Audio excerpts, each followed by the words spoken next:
stay foolish, stay hungry. And when I put it, people are like, Gideon, what do you mean stay foolishly? So for me, is learning. Is when a millennial comes in, and even a client tells me something, I'm like, I did not know that. That's something like how exactly how unafanyaje? Yeah. So for me, in my life, I want to stay hungry and foolish. Yes. So sitaki kuja kutage kombe yangu imejaa because there's no more to add. I want to learn. I want to almost be like a kid. Yeah.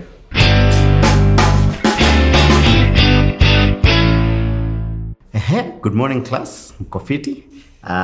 Welcome to another session. Tutaanza kuita nini sasa? Kwa tunaita class. Welcome to another class. So if you're joining us, inamaanisha hizi classes zimekuwa impactful to you. And thank you for the support so far.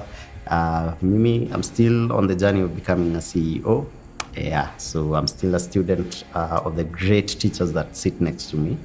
And today ni msee moja kwanza niko na beef na yeye kwa sababu ndio watu wanatutoa biashara, you know, and this is the future of the job that we do, content creation, where the gadgets are getting smaller and smaller every day because of vloggers and what's happening online. And for us guys from traditional media where we had the big cameras and editors and whatnot, and watu wametunyang'anya kazi, and it's the future. And so I thought, why not? Let me learn from the guy who's taking Kenya to the next level in terms of content creation for online. And yeah, so today I have a gentleman by the name of Gideon, who has an MBA in marketing. But I'm curious to know how alishikana na sisi watu wa cinema. At the same time pia nasikia ni mkulima, so I'm curious to know about that. So wacha to meet Gideon. Gideon, Kofiti? Niko poa? Yeah. Bro, by the way, ndio uko hapa hivi lakini kidogo sifurahi, sijafurahia bana. Mbona unatoa kazi mtu wangu? Siwatoi kazi. This is the thing, Phil, yeah? We're in a place where we feel like African stories and brands do not tell their stories right, or are not even told in the first place. At Atoix, you guys, there is still a space for what you guys do. This is really high-end, productions, and there will still be a place for that, right? However, sisi tunataka ule mkulima mdogo, that small brand that did not have a chance kusema story yake to be able to do that.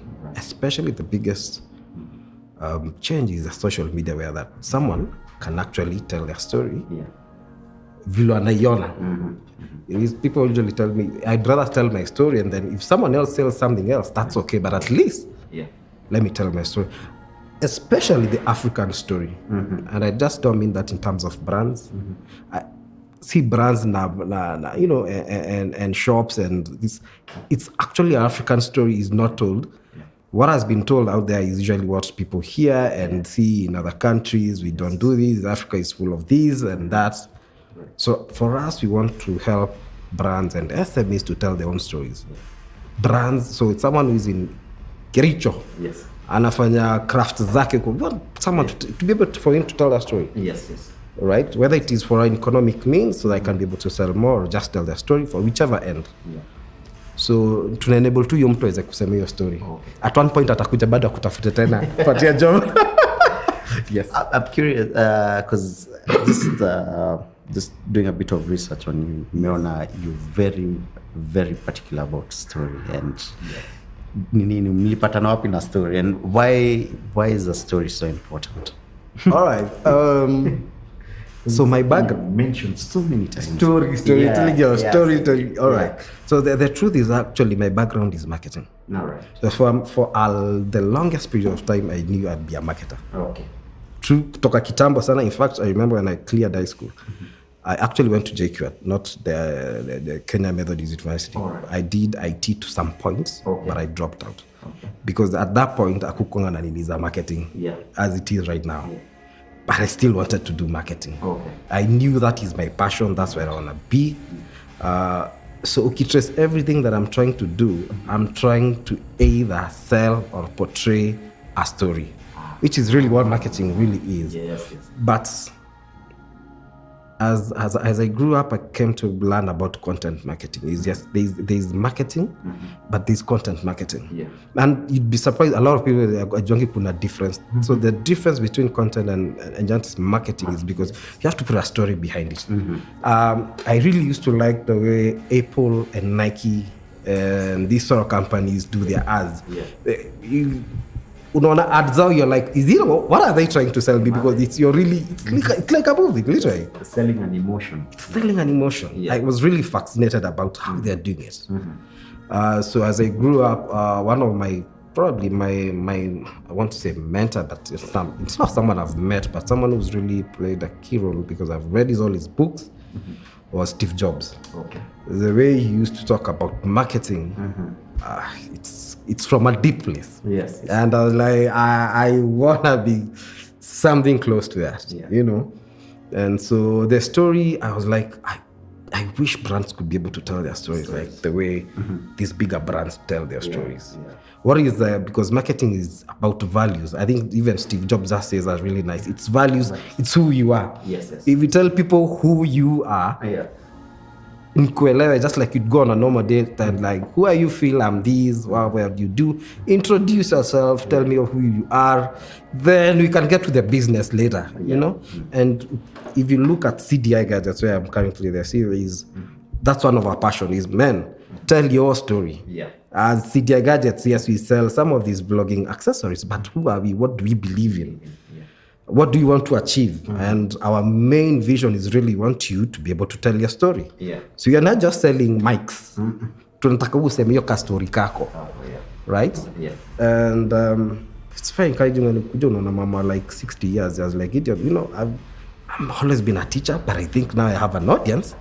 I have a lot of experience. Sifai kuwa tu na influencer wala atoi wadogo nini nataka. I want a big audience that I can talk to, that I can tell my experiences. So how do I do that? Yeah. That's our mission. That's your too. Let me tell you, because what you do and what I do is the same. We tell stories. It's true. And for me, why stories are so important. Let me tell you, stories are so important that when the Wazungus came to Africa, the first thing they did, they burnt down all our literature, all our history, because they knew you, without your history, your rich stories that tell your history, you will never know how powerful you are. And that's why you see to date, Africans, we're still struggling because we don't know how powerful we are. Everything we know about Africans right now is what we've been told. But the truth, we will never know because they burnt down everything. Anyway, so that's why for me, stories are so important. When you tell a story, you empower. So marketing, stories, but now vlogging accessories. Hiyo mlipatana nayo wapi? So I was hustling. Actually, CDI started out as actually a lot of people don't know this. He actually started selling outdoor products.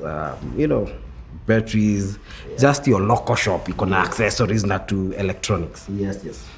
But bado, at that time I was reading a lot. I was like, Gideon, what sijakuja Nairobi just to sell in a shop. I'm not saying whatever unauza kwa shop kuna makosa. But for me, I was like, there's something else. So I was like, that was probably 2014, 2015. I'm doing a bit of research. I'm like, what is that stories zao aji? Yes.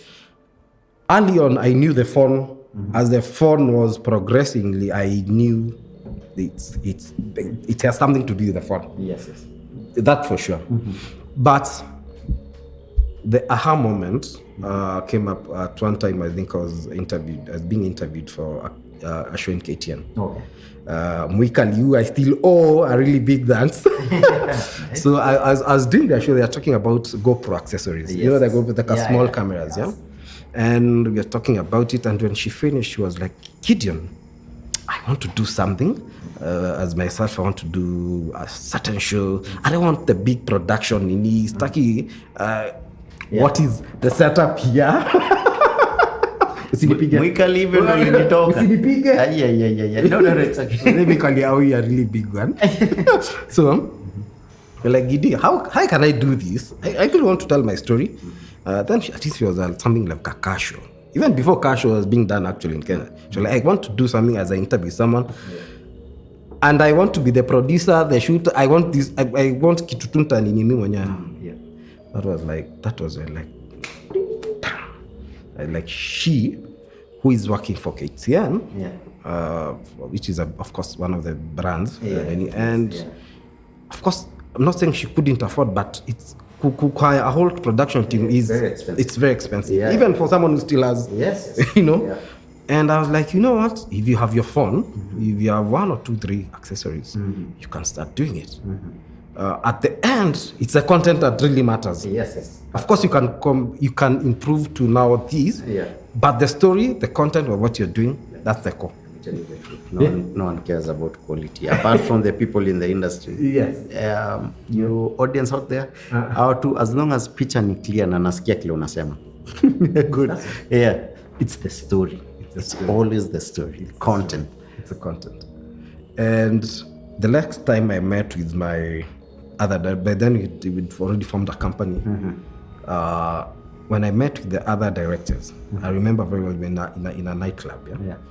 Then I was, but from that moment, from just that moment, everything changed. When the next time we met, I was like, dude, listen. We in a nightclub, like, no, stop dancing, stop whatever you're doing. This is what you're going to do. We're going to rearrange everything you're doing. Our vision is how can someone be able to tell their story with a phone. Wow. So, and that's now I think for me, that's the new kind of vision. If you have that vision, everything turns around. Mpaka hapo. You have no idea. Because conversations zote tumekuwa tukiongea, we find there are certain points that we are repetitive with every single leader and businessman. Vision.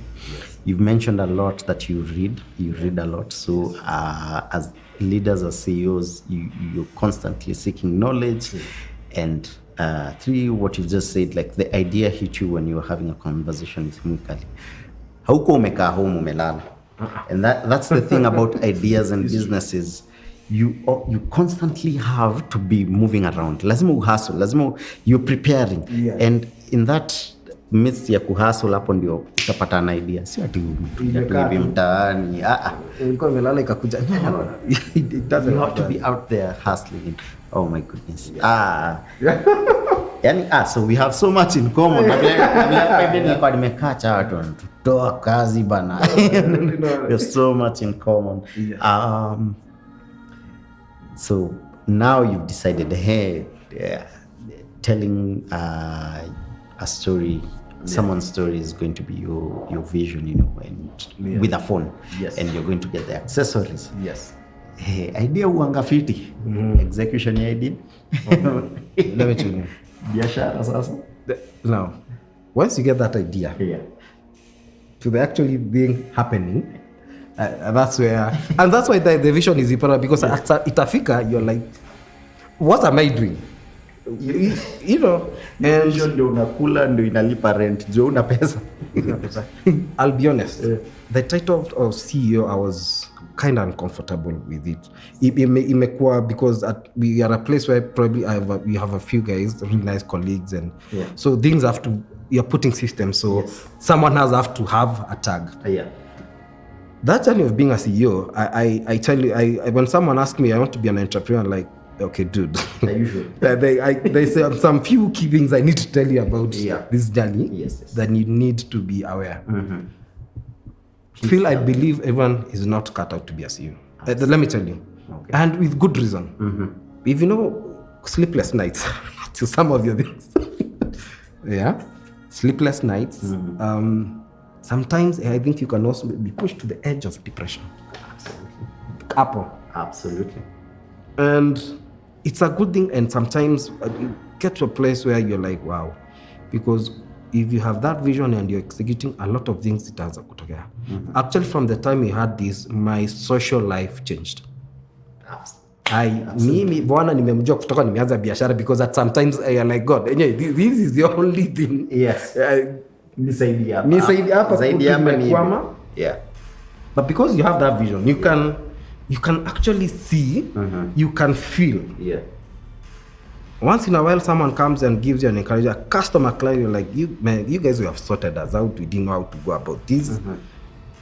You're like, thank you, right? But the journey is tough. What was some of the challenges ulipitia as you were setting up CDI Gadgets and now just morphing your shop now into this whole new company? So when you're starting out, you're the CEO, you're the marketer, you're the so you have to fill all those shoes as you start off. Si watu wengi wanaanzanga na capital. Capital. Nani atakupatia? Yeah. So when you're starting off, you're doing a lot of things, mistakes, you're doing this and that, it's not working. So inaweza imagine kuna watu wawili watatu, so as you grow kuna 3 guys who you know are gonna have to be paid by tomorrow and you have no idea. Hata wewe mwenyewe hauna. And you know these guys are coming and they are working, they are doing their best, but you like you know, those sort of, if you're not comfortable with that sort of conversation and those sort of noises, you know. Yeah. I don't want to say the normal thing. Capital is an issue for everyone. So it's true. Even now when you're still growing, if you can have more of that, awesome. But I think in your conversation yako wewe mwenyewe, every day uende to job. Uende. Do you have an issue when you're shipping your equipment? Because I'm assuming most of your equipment you're shipping from abroad. Yes. Because for me, that's a personal challenge I have every time. When I'm shipping equipment, kunazo tu zitaingia poa, but kuna zingine zitapigwa delay. Yes. This country being our country, you love it, but these are some of the pains that businessmen go through. You're like, umeitisha product, imefika kwa port, ama imefika kwa airport, but it's not being released. Unaipata 9 months later. And they don't understand the pain of that. So I don't know if is that a challenge? Even for us, delays are really really a pain if you come to think about it. But one of the key things that the industry that you're in, and the reason why you've been able to survive is, if you look at our production set, and the budget and the products that are involved, they would not compare to what you guys have. Yes. And that's one of the reasons why we tell people, for you to be able to tell a story, you don't need everything there, because I assume for this kind of stuff, I can see why to delay. So for some of us, air cargo is still an option because of the quantity is not the biggest. For me, if I'm importing lapels, 100 pieces, 200 pieces, 1,000 pieces, hata zikiwa delay, once they come, you're sorted. So I would not really want to need like you guys. I really do understand you guys have where you're coming from, but for industry, mobility and small accessories is the key. So I don't want to say I'm really. It's okay. Yes. So something you mentioned, the minute you were given the tag CEO and now you're the team leader, even your social life changed. How? In what sense? All right. So let me go up to the idea. So when that idea came, the vision really came about everything around what I do, the friends, with the exception of probably the directors who are some of my friends. Everything else changed. Yes. There's no Saturdays. Where are you going Saturday? Because every shilling that you're getting, unairudisha hapo. Yeah. Right? True. So I would not even want to go, because even personally, my personal social life changed. Like, let's assume every other Friday you go to your buddies. You know, it's a Friday. You know, but when you have that vision, when you have a purpose, those things will change instantly. Absolutely. Because now I'm reading, now I'm trying to find out how does a really company work, what are the systems, who is an accountant, na atanifanyia hesabu. So you have to be kind of a jack of all trades, just to survive. And for a startup, there's no way you're gonna have a social life and that. It may be ilinishinda. Bro. In fact, even to date, if I find myself free on a Saturday, Yes. Ndo nafaa nifanye nini na maisha yangu. Na kuanga very, very confused. Because I started working professionally kwa industry in 2007. Yeah. I have worked consistently on Saturdays all these years. So I don't know a social life. Because I work up to Saturday. The only free day I have is a Sunday. So your Sunday umechoka hata huwezi toka. And it's not exactly a free day. On Sunday you're preparing for Monday. You know. And but it's true. A lot of leaders, by the way, they say it's lonely at the top. It is. Now I understand. It is. Yeah. It's not you maringo ama nini. It's because the business is constantly in your mind. Vile umesema, end month ndio hiyo, your employees are expecting a salary. Yes. You don't know where it's coming from. Yes. Hautalala. Yeah. And you would go on a Saturday too, unadunda aje sasa. Nalipa watu aje. Let me give you another example. So I did not imagine kitambo nilikuwa nalala mpaka 9. Me, I used to sleep at 9 because I now know series. Niko na watch series, you know. Mimi siku hizi now I watch content, by the way, because you guys, I watch content, but mimi kusema niko na siku hizi 4:30 ikifika. Because by 4:30 I am thinking by the way ni nini, so I'm like you usingizi imeisha. So naturally when you have that vision and that thing comes, I tell you, if you are supposed to wake up by 4, you wake up. You wake up because you need to go and talk to someone, you need to go and do that and this, you know. It's very true. And what you said about vision, I love the fact that you keep mentioning it.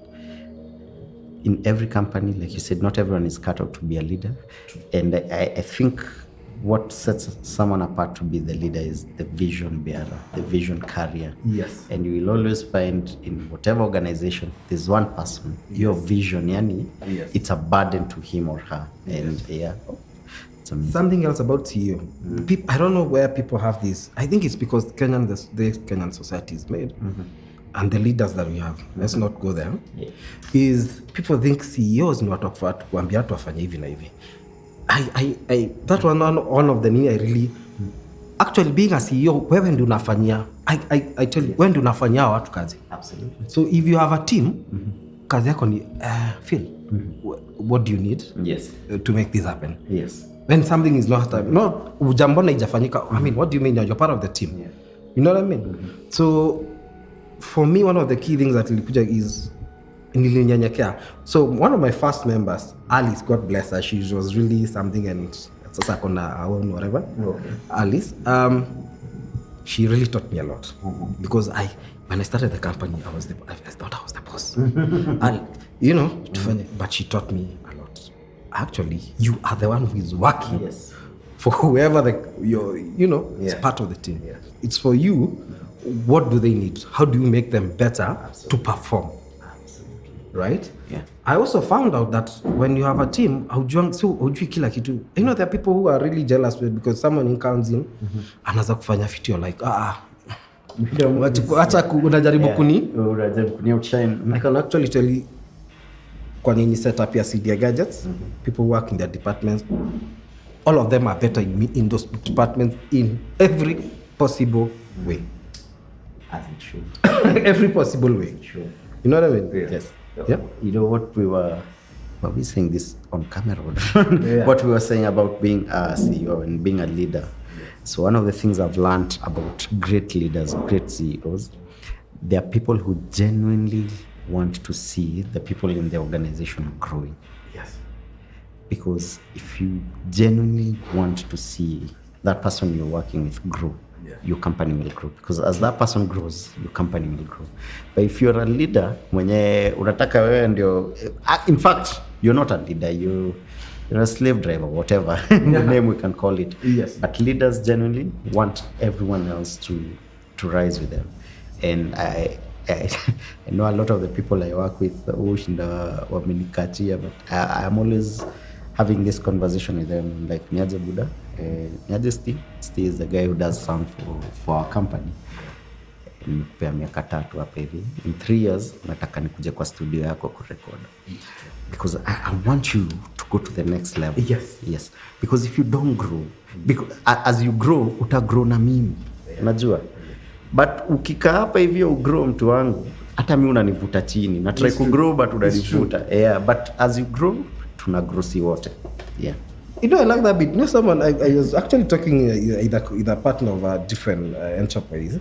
Akasha kamwambia, you know what? Like today we came with James, yeah? Yeah. So James is starting his university, right? I want James to go to the next level. Yeah. Does not mean the next level yake ni hapa. Inaweza kwa niende atakuwa na hiyo enterprise ingine. For me, also my employees, I want them to grow. Yes. Whether it is internally here, ama pali ingine. Yeah. You know what I mean? Yes. And people ask me, Gideon, ati unataka unafundisha, if you guys go for training and do all those things, so attend. I'm like, see, that's how it's supposed to be. Si pia wako na dreams zao.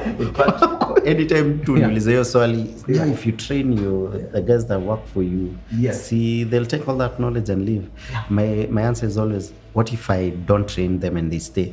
Yeah. They'll kill my company. It's true. So, you know, yeah.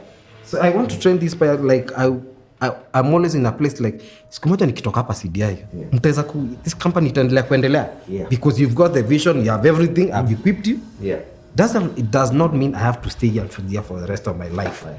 I have other dreams and visions that I want to. So wale tutaachia hii company, can they be able to see that vision and run with it? So what does that mean? They have to keep on improving. Right? And if someone comes in and improve, they'll have to go. Because utaleta ingine yenye nime take my time kuwa bring up wanze kuwarudisha chini. So train by people yenye seriously. If you have that team yenye train, take them out, talk to them as human beings. 2020 was a hard year for everyone. You can all agree. We are having an interview. I think it's standard. It was standard. And they were asking me what are the challenges and what did you do, what are the strategies. The strategy was talking with my team. Bro, kuko hivi. Sasa hapa tutasurvive. Tutasurvive aje. Sasa tukae down tuongee. So you have to be really intimate with these people. Absolutely. What is happening in your life? It's kuko na delay hii tunaweza fanyaje. So you have to know them as people. You know what I mean? And for me, I like a family business. There's the business side of the company. This is very important, the systems and that. But it's also very good to work. People we are working with and you're spending your time yote kwa siku, man, you got to know who they are. It's like family, really. In fact, I was just reading the other day about the jobs that will survive, that will be the most marketable in future. Weirdly enough, there was no tangible job that was mentioned. They were talking about something to leading. I'll say leading with emotion. But for businesses and companies to go to the next level, now we need to lead with a human touch. You actually need to know the people you're working with. You really want to uplift them, because as they grow, your company grows as well. So their well-being is your well-being. And that's the type of leadership I aspire at least to have. I hope I do. I know. Actually, let me ask you something on that point. How have you find working with because me, I'm in my late 30s. So I'm either in what is called the millennial. I'm on the upper end, not exactly the millennial, the 24, the 20s. So how have you find working? How different is working with them? Actually, to be very honest, I make it, for me, I do it on purpose. I have to work with young people. One, because of the energy, and two, because of current trends. And so working with them, now that generation, wanaitwa generation Z. Generation Z. It's an extreme generation. So ukipata mwenye hataki kazi ni on the extreme, unajua. Na ukipata mwenye anataka job. So us as millennials in our 30s, we are tech savvy. We know how to, we know how to operate with tech. For them, they are tech dependent. Ni mtu amezaliwa kapata tech. True. Ani watu wanaingia kwa simu wanaingia kona zingine. Every day when I go to work with them, I will learn about a new app, a new way things are being done. And so for me, and that's where now me pushing them to go to the next level comes in, because they will come and tell me, Phil, niaje tumekuwa tukishoot na hii style and it's very slow.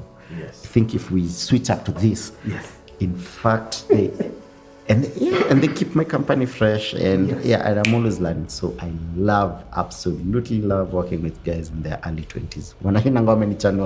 Me too. Which is what you hear in the industry. Like, these people they don't work, they don't have the work ethic. They are not the old school type of hard work that we think. Actually, sorry. To cut you short. Yes. The difference between them and us. Us, we were taught like slaves. In class, we were taught soma upate kazi. They do not, the younger generation, the people in their 20s, they don't work where they don't want. Sisi ungerushwa anywhere na uendelee na kazi. For them, if they are working with you, it's because that's what they want to do. That's where they want to be. And I love that about them. Actually, that's what I wanted to say. For me, because they also used to struggle with that. Like, hey, you kids, mimi namkanga. Until I came and realized, and this is really key for the older generation, because you need to work with the younger generations. Wow, they are purpose-led. So the salon, of course, it does matter. But to a point, to them, not as kama wako kwa purpose yao, if you put them where they're supposed to be and you give them the freedom, and you put those parameters, and you leave them to their so sometimes you'll come at CDI, people are laughing, they are joking. You guys are working, they're creating content. So ule mtu akuja like, why people are not thinking, amfanyi kazi, amko kwa madesk, amko kwa nini. These guys are working. It's just the way of the working is different than us. And something a lot of people in companies had an issue with. Stop being online too much. Why are you online a lot? One, sisi vile tulifunzwa manzi. Teacher kwa pale mbele nasikiza. So we don't know. I found that with a lot of people in my generation, we don't know how to look for information. Tunangojeanga tufunzwe. For them, they're so used to their phone. As in, ask them anything immediately. Asha Google. Mimi lazima nitafute sasa. I think Gideon ndio anaelewa hii mambo. Acha nimnunulie kahawa.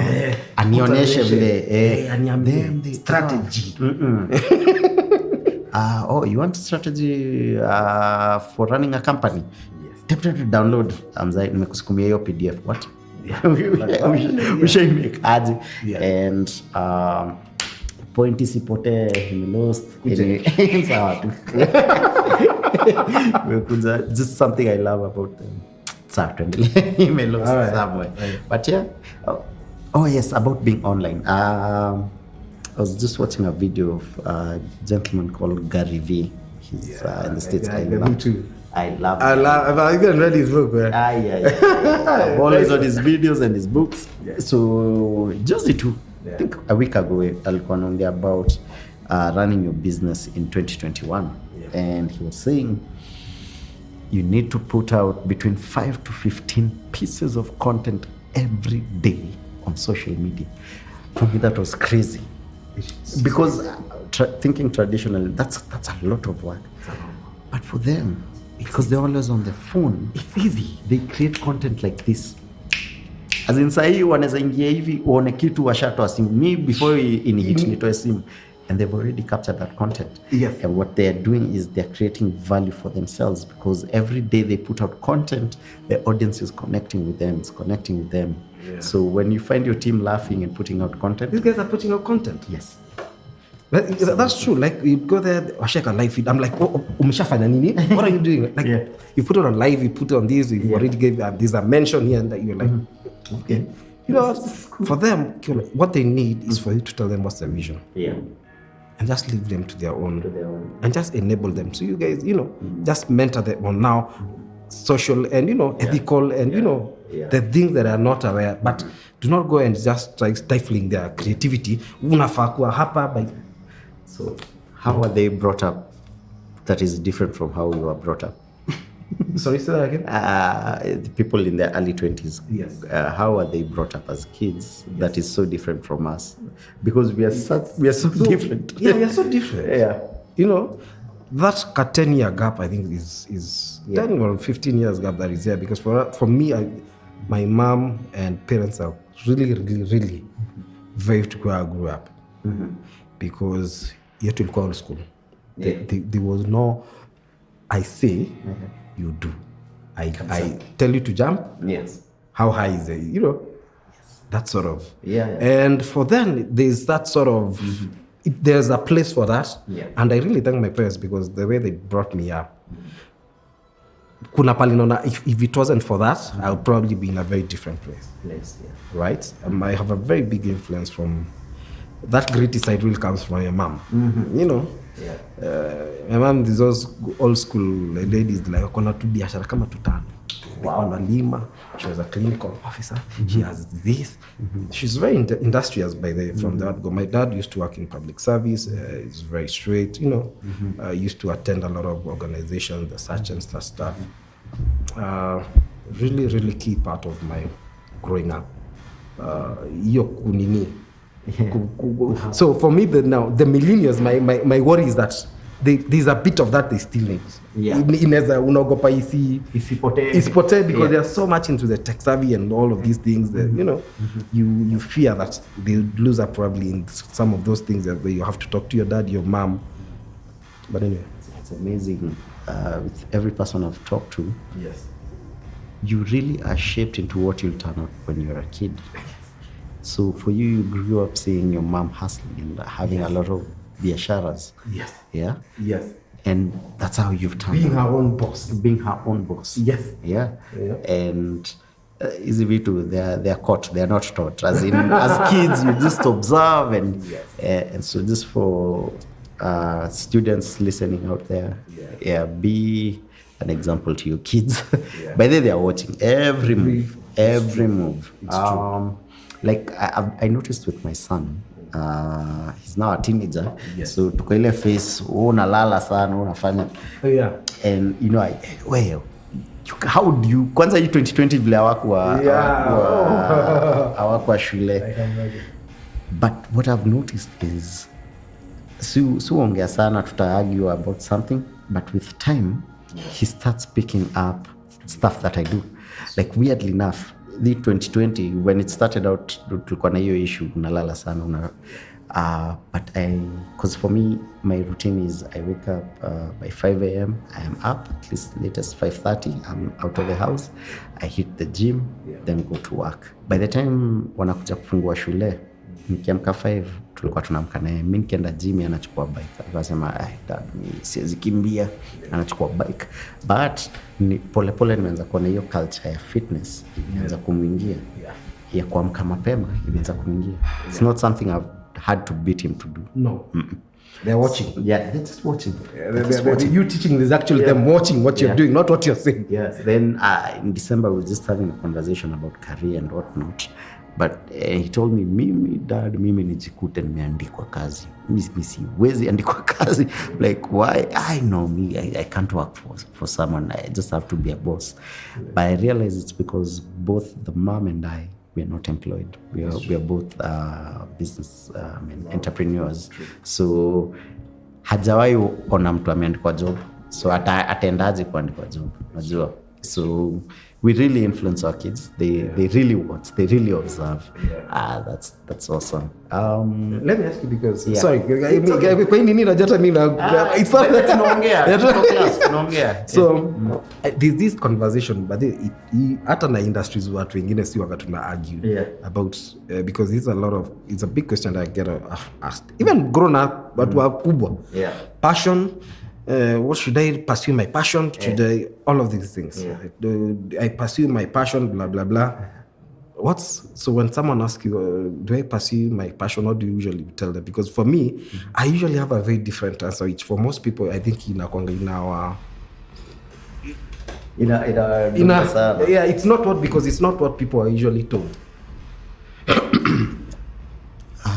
So now, for me, I'm very, very particular about passion. Yes. Reason being, I grew up in a traditional African setup, family setup, and I was an artist. Yes. So you can imagine that I really, really had a hard time. Yes. A hard time.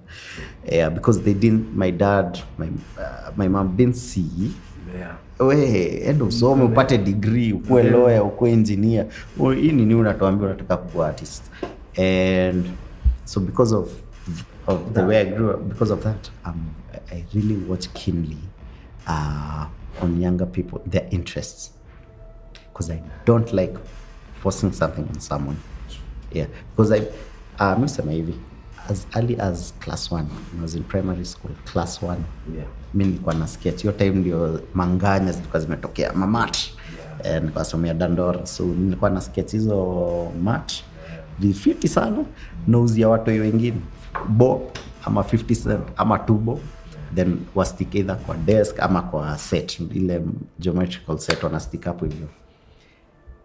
Had my parents been that keen then and noticed this kid is 7-8 years old, he already has a gift that he's making money from in class 1, had they picked that up and taken me maybe to an art school kama ongeza kwa or something, or just basically nurture that skill, msema by now ningekuwa wapi, unajua. So a lot of us in our generation, no one was keen with what we love and our passions. So for me, I'm very keen, especially with my son, because the first thing we used to fight with is unacheza video game sana. And then I realized by the way I'm just becoming like my dad, because mimi nilikuwa napenda art na sports. So my dad we would fight. Umetoka nje kucheza kwa nini? Ingia usome. Usiposoma uta make it in life. But maybe ningekuwa place side nacheza ball, unajua. Unajua na do well. So I realized, okay, so he loves video games. So now I even took time and studied the gaming industry. And I realized it's a multi-billion. The gaming industry is bigger than the music and film industry combined. Yes. I'm like, okay, so if you love this, then can I guide you on that? So for me, I'm very particular about passion, and if there's something I regret is when I meet someone and wamekuwa kifanya job hawapendi. I can tell you, this is a story of a good friend of mine. He had been a doctor for over 15 years, had gone up to the highest nini being a doctor in Kenya. You know, one day he woke up and he quit. And I cut after Abel, Mutua, and myself, said, you know what, what I've always wanted to do is be an actor. Can you guys give me a job as an actor? A whole doctor, a medical doctor. And this is someone who he had gone to Russia to be trained. As in, ameenda Russia, amesomea medicine in Russia, came back, has been a doctor. And just having a conversation with him, I felt, I will never force anyone to do something they don't like. So for me, that's my take on passion. So for me, and I actually realized well, you are very lucky, I think, because there are some careers that are very, very specific, and you can see them from the word go. Yeah. You're a singer. You have your girl can sing. Yes. You can actually see where. Yeah. Why? Keep saying, kwanza with kids. By the time between 7 years and 10 years, you can tell the interest that kid has. Yes. As early as that. And I know for some of us, for some people, you'd be actually early when someone is working, and they do not know what is their passion. Yes. So there are those people. Yeah. So, and also a lot of young people ask me, Gideon, my passion is this and that. My passion when I was a kid, a teenager, was to play basketball. But obviously, at being 5 foot 4 or 3 thereabouts, there's no way I'm gonna go to NBA, right? Yeah. You see? Yeah. For some people, there are some things. It's realistically it won't happen. Yeah. However, there are things within that arena you can pursue. I like to tell people nowadays, if you do not know what is your passion, look at the causes. Zile vitu zinatuma unasikia. I need to do something. Yes. Because that's where actually your real purpose is. So when I was doing, when we were starting out CDI Gadgets, my interest is not necessarily selling a lapel. Yeah. My passion is you to tell a story. So that's my passion. I'm a marketer. That's my passion. Yeah. I can do any sort of marketing. You give me a story, I can run with it. Yeah. You see? So now if you find that thing that you want to fix, then find out who are the people you're going to help. Absolutely. So you got your C-, you probably chances you won't be a doctor. Yeah. But what are the other options that are there that you can fill? Yeah. Option B. Option B. Yeah. Along that line. So because for some people, you want to be a singer in your 30s, the chances maybe there's a very big chance probably it won't happen. But you can be the next one who really actually teaches someone how to. Yeah. You know, can actually open a studio and learn music. Learn music. Yeah. And you know, for you might not be the player playing basketball, but right now you can tell stories of basketballers in this country. Exactly. You know, so you'll still be doing something that you love. Yes. Combined with what you currently do. Exactly. Oh, yes. Yes. Hey, kwa hivyo umepatana nao young people manzi. Confused. You're like, I want to do this. You're like, yes. What's in there? What are the other options? Interest yako ni nini exactly? Content creation.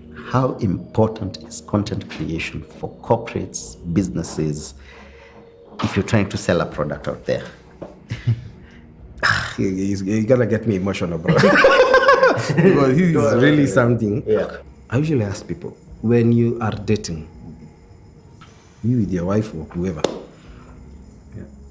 the way you get to know each other is by telling, I am Gideon, this is what I do, this is, get to know each other. Yes. Before, I don't want to say something else. You seal the deal. It could be in terms of marriage, people, let's know, you know. But there needs to be a story. Yes. Whether it is true or wrong, there needs to be a story. Yeah. So for brands, yes, there's a place for advertising, but there's a place of telling us who and what you stand for. Yeah. The way you do those things is by telling people stories about yourself. Yeah. Even Jesus used to say, anatumia nini ngapi yani, so many stories. Yeah. It's like a nini who does this. Storytelling is as old as I don't know. Yeah. And if you look at the biggest companies in the world, and I'll go and do your research. Yeah. Red Bull, the Nikes, yes. They actually never mention some of their products. Nope. Go Red Bull. Yeah. How many times umesikia mtu akikwambia kunywa Red Bull, but the story that they tell, people jumping out of the sky. Yeah. You have to ask yourself, what does jumping have to do? But you know, it's that brand yao wanaihama ndani yako. Yeah. I tell a lot of the clients when we are shooting TV commercials. Yes. So a lot of the meetings kuna kuangalia mvutano because I go in as the director. Yes. And there's the client there and the agency there. Yeah. And the hardest job that I have is telling these people, look, no one cares about your product. Yes. No one. The audience does not care about your product. Yes. The person watching TV just cares about what that video that they will watch made them feel. Your product is secondary.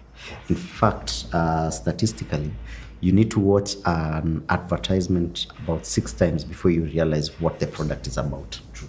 Yeah. True. So as much as they bring in all this info about the beautiful product that they want to sell, I always tell them that is secondary. What emotion do you want attached to this product? True. This is what do you want, is your product an excitable product like Red Bull? As in ukiona Red Bull tu unafikiria adrenaline? Or is your product like Coca-Cola? By the way, if you think about it psychologically, most of the time over the Christmas period, you'll find yourself as mnachinja huko ushago mnapika nyama huko hivyo mnajipatanga ukikunywa Coke, because they have a way of just bringing that Christmas mood and feel and home, you know, emotion, and you get that emotion by the story that you tell. You know, I tell a lot of people, I don't know whether it's true, it's debatable. You can, even if you take Coca-Cola, I tell you know, that is a marketing company. It's not a beverage company. Right. It's a marketing company. You have to hear. Yeah. Go and look at Nike's. Yeah. At the founder, have his book, Jesus. Jina yake imepotea. Nightful. Imepotea. So, actually asked, and I think it's on YouTube. Yeah. And when he was asked, he said, the shoes are just one of the tools. At the core of this company, it is a marketing company. We tell stories. One of the stories is one of the tools of the stories is the shoe. That's why you'll never see Nike saying buy the shoe. You always see them telling stories about LeBron James jumping, Michael Jordan. You know, there's something that makes you feel like when it's the feel. That's how marketing should be for your company. And I tell people, what I was kind of hizo strategy is Nike. Something about your company, you sell shoes, but tell me who is the seller of these shoes? Who are you? Yes. If you don't have a strategy to market and how to market, start out by selling. I have a boutique, and the reason I have this boutique is because I think people should wear this sort of clothes. Yeah.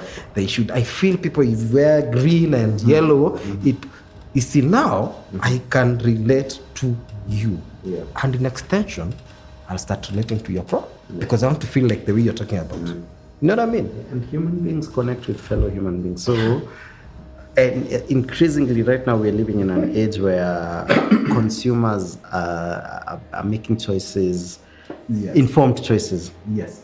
Hata kwa unaniuzia hii maji, kampuni yenu, what is it about? Newly lipa watu wenyu aje. We're increasingly becoming very social. So now companies have no option. You have to tell your story out there. So if you're a corporate out there, have a department for putting out content. Yes. Oh my goodness. Hey, I think it's this is the other thing people ask you. Gideon, social media. I'm like, what? How do you content for social? I'm like, the first thing, be social. Do you not being social? Because a lot of people think the old marketing, there's a place for that. Yeah. But being social, you see why the Kenyan socialites, by extension, or content creators, why they have the biggest share of likes and this and that. And I understand as a brand, it's because their personalities, of course they'll have to grow. Yeah, absolutely. But the reason is because when someone is sharing a photo, there's something either you want, it's social. Yes. Sijakuja kuzia, buy this. No. I mean, Java, whatever it is, having they're being social. So when you're creating content, be as social as possible. Selling your content doesn't mean putting your product's placement. You can also be talking about that product with you. Yes. This is actually content creation. Absolutely. It is. Why do you think I'm doing this? This, if I can be very honest, this is not good usage of my time. This is, I don't have any return on investment on with what I'm doing right now. In fact, it's spending a lot of my money. But by doing this content, now I'll go this particular interview, I'll cut it up to small chunks, I'll repackage it, I'll throw it on SoundCloud, on YouTube, on everywhere. I am creating content for my brand. Yes. Right. So so this for me, this is important. Same as you, I was never comfortable in front of the camera. Actually, the reason why you invited me is because I was some social media pages, I do content. It did not start that way. I mean, but I was like, how is someone else gonna tell the story of CDI Gadgets where I'm the co-founder? I know the story. Progressively, you can other people tell their stories because they have bought in. Into your story. Yes. I'm not posting me in Java. No. You don't have to post that kind of. There's a place for that. You know what I mean? So when people say, Gideon, I don't want to do content creation because I don't want to be in the country, you're like, I'm not asking you to go to the beach and send me pictures of you in the beach, seriously. But I'm asking you, if you're working here, can I see how you work? Where do you work? As vile iko tu. We understand. We don't say not everyone has the best suits and whatever. Absolutely. But as long as you can show me personable thing, I want to see who you're working with, sending those things, how you package them. That's the sort of content people want to see, because when I start seeing, I'm like, kwa nikienda nitakukuta kwa hiyo shop. So when someone comes, you're like, I saw you. you've already introduced yourself. There's already a story. You're not just selling to a kitu jeiona. No. You know what I mean? Yeah. So stories is just telling your stories about the company. That's what social media and content creation means. Absolutely. Stop thinking of very extremely wild. Just be social. Just be social. Work with these young guys as millennials. They actually know how to tell their stories. Much better. Akikuja tu photos, he's editing it and and that's it. Yes. Do you have a mantra that you work with? A personal mantra in life? I've actually, we love to ekanga kwa WhatsApp. Those whatever. Mine is actually stolen from Steve Jobs, obviously. Okay. So there's something he said for him: stay foolish, stay hungry. And when I put it, people are like, Gideon, what do you mean stay foolish? So for me, is learning. Is when a millennial comes in, and even a client tells me something, I'm like, I did not know that. That's something like how exactly unafanyaje. So for me, in my life, I want to stay hungry and foolish. So sitaki kuja kutage kombe yangu imejaa because there's no more to add. I want to learn. I want to almost be like a kid. So like every day I want to come uniambie kitu. Like just when you're talking about you have to push out 15 content pieces. I know I've read that, but when you said it, like, man, I'm really doing bad. You're really way behind. Doing badly, meaning for us. So that's my 2021 resolution. This year I'm going to be active online. That's something I've never done. No, you see, like, and me, I'm in that business. But creating content is not the easiest thing as well. Let's be honest as well. It's not. There's a lot of effort. Yes. But you have to. So like 15, or like at least if I'm doing one, let me get to 5 in a day, and then but if I can explain, you're not shooting 15 different videos. Yes. So it's the same video. Yes. Like for you, I'm sure. So how you talk to your Instagram followers is very different from Facebook. From so like maybe this conversation. I'll pick up the part where we were talking about kids. And I'll just take that bit and maybe they start the video with a graphic or something. If you're a parent, you need to watch this. So you see, it's still this one content, but now I've targeted parents. So you just take the same content and find a way of packaging it for different people. That's what you do. Repurposing it actually. That's like for me, that would be the as well. That would be one of the key things that we really, even as a company, is repurposing whatever you're doing so that it's as efficient and as possible. If I may sell ourselves. So one of the key things that we do it at CDI Gadgets, people actually tend to we just sell stuff. Actually, the key thing is we actually train people how to tell their story. So there's a lot of training. We understand you having the products is something. It's actually the key difference is you going and actually telling your story as a brand, as an SME, so that you can have results. That's what is key for us. You know what I mean? So we take a lot of time to show people how to create content. And once they do, how do you distribute it to whatever? The reason I'm here is because we were able to distribute our content and somehow it's reached to you.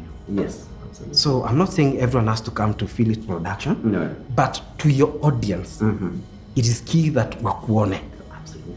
If you're a grocery, to moms who would be your target audience, create content that reaches to them. So you don't just sell the products to shoot. We want to show you how to shoot and how. We have millennials, by the company it's millennials, and because they understand, they can show you, they can train you. So that's what we do. It's just not more than just selling. We want to show you how to create content, how to distribute it. We are also learning. That's the thing. We are all learning. You're learning. We are learning. We unlearn. So it's a process. All right. It's a process. So now just back to Gideon the man. So you read a lot. At least I've picked that up. Not as much as I try to. As I wish I can. But I try. But what else do you do for yourself that just to fill your cup, so that, because when you're a leader and the minute you walk into your organization, everyone expects to get something from you.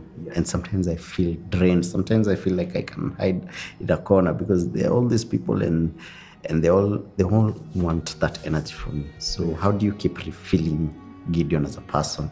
What are those, I want to call them rituals that you have? Rituals. I'm not gonna be, I don't want to go spiri on people, but for me, my faith, I'm a Christian.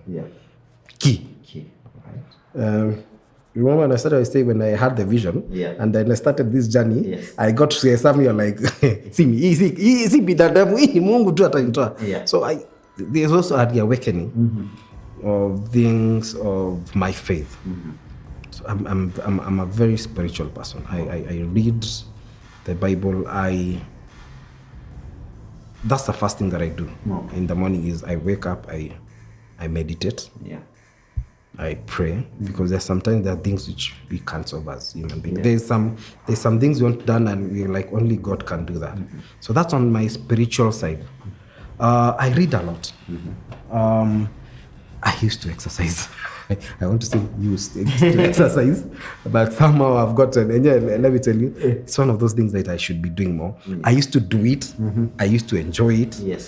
But by the way, ukiacha ku exercise, inakuwa tu ngumi kubeba. So it's one of those things I really want to kuinini. But one of the key things that I've really started kuwa na nini yake na ni feel is it's a legacy. I don't know how I can put this. As I grow as a businessman and I want to be a billionaire and multimillionaire, that used to be very key for me. But now, more than ever, for whichever reason, I feel who I impact is really starting to be actually almost even more, probably more important than even the money aspects. Because when you help someone to get to a certain level, and one of the key things I also see, even as a business, is our mission is to help someone who is somewhere stuck, especially SMEs, and because I have a passion, because I know the struggles. And as a brand, I know that struggle of trying to do something you're really passionate about and it's not working. So for me is when I pray, I say to God, may I be a help to someone who's really trying to figure out how to take it to the next level. So it started to be more, it's not money. It's how do I help someone to become better. And even a legacy of the young people, especially the young people. So I work a lot in projects that, some projects, not all, with maybe a church. There's one for kids called Logos, it's really good. It's been distracted for the last 1 year, but it's one of those key things I really want to get back. Making a difference in someone else, which has no relation to how much money, but has a relation to your time. I'm putting it in someone else. Nastaki nirudishie. What you do, living to your purpose as a man. I always say men have 4 roles that we were put on earth as men. And as a man, you're first a king, you're second a warrior, thirdly, you're a mentor. And that is what you're speaking to. And every man needs to get to this point. If you're a man out there and you walk into any space, you have to impact that space. And there are 2 ways of being a mentor. So you can be a role model, where Steve Jobs now for you is a role model, because you have no direct contact to him. And you can also be a coach, where now the young people around you. Nasimanga hivyo, as a man, by the way, ukiingia any space, ukitoka hapo lazima to feel impact. And I'm so happy that you've gotten to that point, you've realized. Because money, pesa manze wanga shift in goal. By the way, utamake 1 million, useme I want 2. You make 2, I want 10. You make 10, useme I want 100. It's always a shifting goalpost. But the one thing that we are truly called by God to do as men is be mentors. And that's amazing. That's amazing. That fact of, as you become a CEO and it's the 2 million, it's never enough. So there has to be something, totally something you live for. You live for because it can't be money. even as a CEO, I feel bad like literally when someone comes and says, "Oh man, I saw you on," I'm like, bro, if you know sijafika, I'm like, don't, sometimes like when you are a CEO, I'm like, dude, koja, I'm like, why are you saying I'm a CEO? But they're seeing probably something you're not seeing. Yeah. And for me, kuna kale level kasi, you know what I'm talking about. Yeah. That there's like that glass ceiling that you get and you can see. For me, sijafika. Me, I'm telling you, honestly feel. Hata sile mnasema making of a CEO, I'm telling you, it's still for me a learning process. I don't think nimefika pale nasema, you know what? Yeah. I'm still learning. I feel like it's a club that you have to do several hurdles mingi, and it is true. Yeah. It is true to some moment. To really get to a place where you are really making that sort of influence, it's like a club. Na kuna obstacles. And you have easy obstacles. Lazima. Absolutely. When we're doing this particular recording, this is one day after Elon Musk has been named the richest person on earth. I loved the tweet that he put out immediately after, because someone tweeted Elon Musk is the richest person on earth at the moment. He just did a tweet and said, "Oh, that's amazing. Can we get back to work?" Because for him, money has never been his motivator. True, because otherwise angesema now I'm the richest man on earth. Sasa niko sawa sasa. Naweza tulia. But for him it's always about creating that thing that we don't think about. And Elon Musk also has taught me a lot about pushing out your story and content.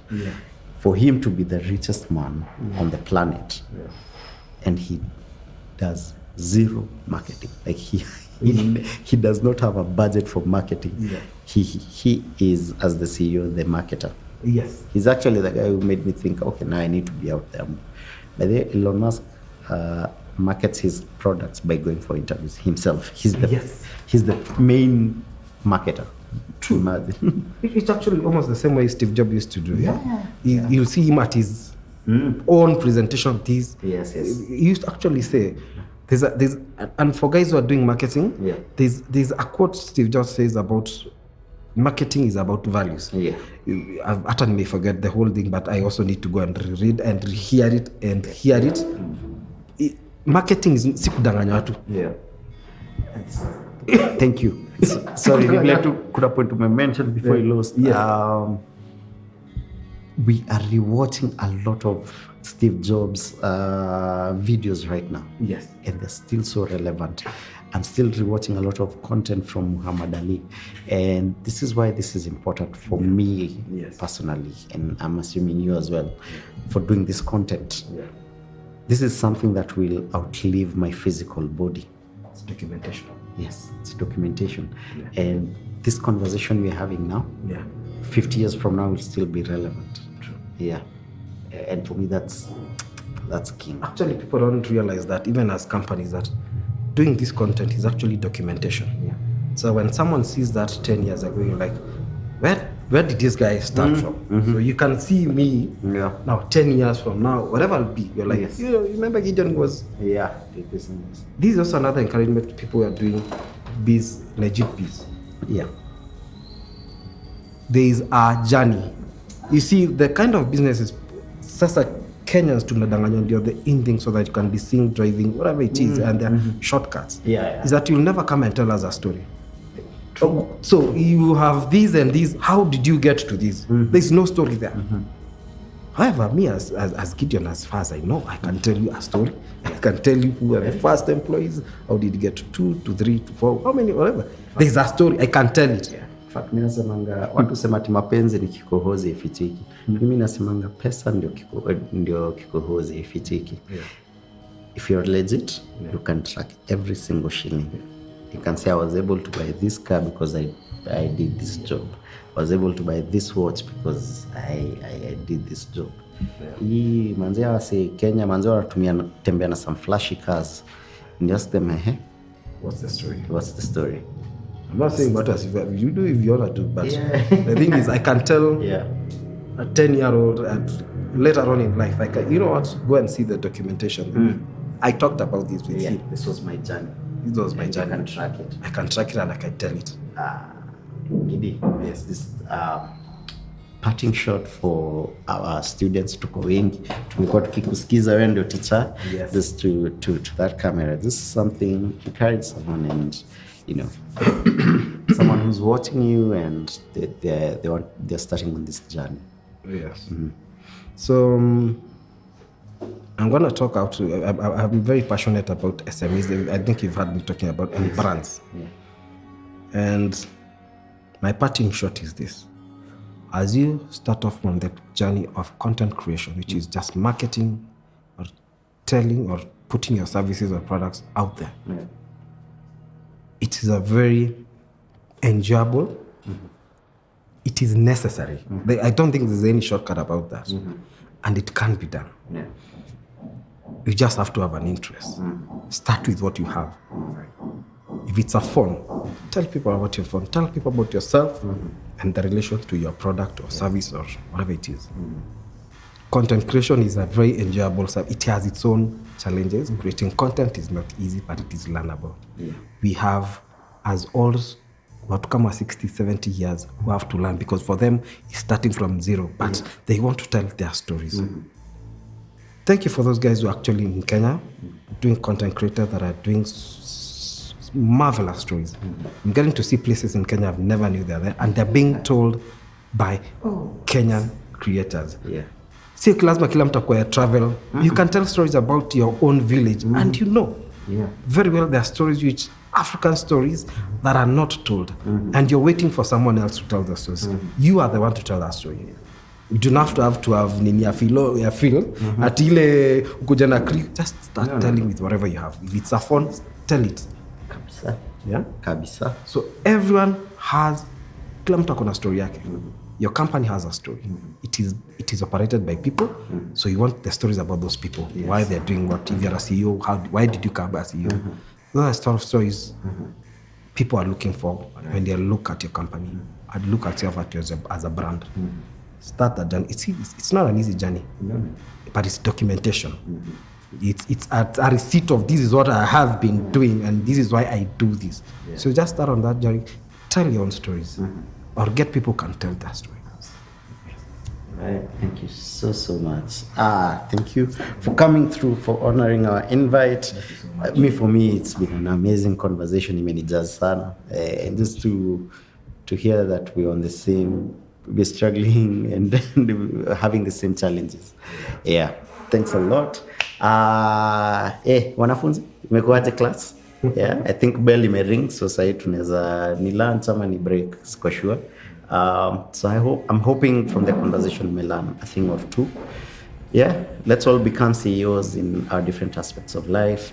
As usual, tuko hapa hivi Baraza Media Lab on Riverside. It's a beautiful space, beautiful space. So check them out. And this conversation bado unaweza ipata SoundCloud. Look for Field Director on SoundCloud. You can get the audio and iblaze tu pale hivyo kwa gari or earphones ukitembea. Sawa sawa. Tuonane hiyo class ingine basi.